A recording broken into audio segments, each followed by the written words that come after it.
ગુજરાतની અંદર છેલ્લા 7 વર્ષથી આ ભાજપ સરકાર ખેડૂતોને ન્યાય નથી આપી રહી અને દર વર્ષે કાંઈક ને કાંઈક એવી હોનારત થાય છે કે ખેડૂતોને આપઘાત કરવા પડે, એનું વળતર જે મળવું જોઈએ એ વળતર આ સરકાર આપી નથી રહી।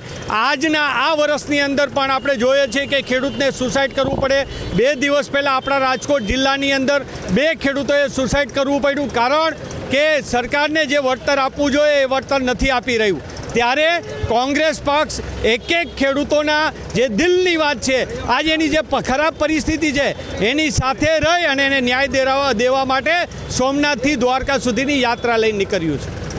ગુજરાતની અંદર ભારતીય જનતા પાર્ટી આંધળી અને બેરી સરકારને જગાડવા માટે એક સબળ વિરોધ પક્ષ તરીકે કોંગ્રેસ પાર્ટી દ્વારા સમગ્ર ગુજરાતની અંદર ખેડૂતોના પ્રશ્નને વાચા આપવા માટે સૌરાષ્ટ્રની અંદર આજે રેલીનું આયોજન થયેલ છે।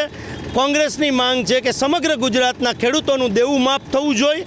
આજે રાજકોટ શહેર જિલ્લા દ્વારા જિલ્લાની અંદર જ્યારે પ્રવેશતી હતી ત્યારે જિલ્લા કોંગ્રેસના પ્રમુખ ભાઈ શ્રી હિતેશભાઈ દ્વારા સમગ્ર જિલ્લા કોંગ્રેસના આગેવાનો સાથે ઉમળકાભેર ખેડૂત યાત્રાનું સ્વાગત કરવામાં આવેલું હતું। ત્યારબાદ શહેરની અંદર પ્રવેશી ત્યારે શહેર દ્વારા પણ આ યાત્રાનું સ્વાગત કરવામાં આવેલું હતું અને રાજકોટ જિલ્લાની જ્યાં લગીન હદ પૂરી થાય ત્યાં લગીન સમગ્ર રાજકોટ કોંગ્રેસના આગેવાનો તેમજ ખેડૂત મિત્રો મોટી સંખ્યામાં આ યાત્રામાં ટ્રેક્ટર લઈને જોડાણા છે।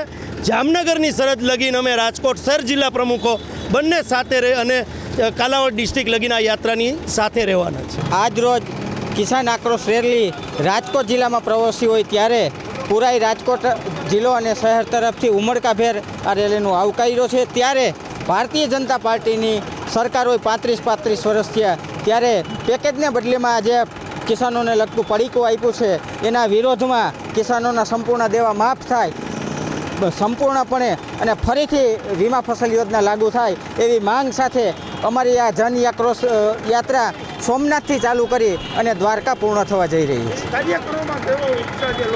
કાર્યકરોમાં ખૂબ જ ઉમળકાભેર ઉત્સાહ છે, એટલા માટે કે કાયમ માટે કોંગ્રેસ પાર્ટી કિસાનોની સાથે રહી હોય ત્યારે હરહંમેશ અમારો કાર્યકર કિસાનોની કાંઈ પણ વાત હોય ત્યારે એમની પડખે ઊભો રહેવા માટે તત્પર હોય છે।